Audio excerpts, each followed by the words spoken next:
আপনার পরিবারের সদস্যরা যখন ঘরের বাইরে কাজ করছেন, রোজগার করছেন, পড়াশোনা করছেন, তখন বাড়িতে একজন ব্যক্তি নীরবে নিশ্চিত করছে আপনার স্বস্তি ও আপনার যত্ন, যাতে আপনি কখনো একা না থাকেন।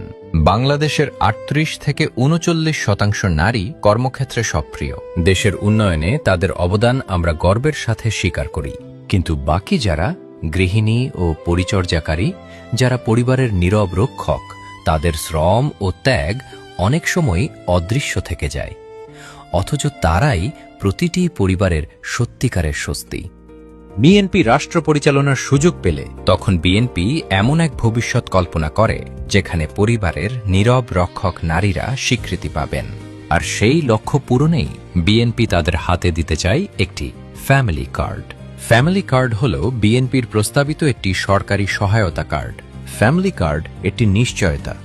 স্বল্প আয়ের পরিবারগুলোকে বেশি গুরুত্ব দিয়ে গ্রাম হোক বা শহর, পর্যায়ক্রমে দেশের সব জায়গায় প্রতি মাসে প্রায় ২৫০০ টাকা মূল্যমানের নিত্য প্রয়োজনীয় খাদ্যপণ্য ও দৈনন্দিন সামগ্রী প্রদান করা হবে, এবং এই কার্ড প্রদান করা হবে পরিবারের মূল স্বস্তি, নারী প্রধানের নামে।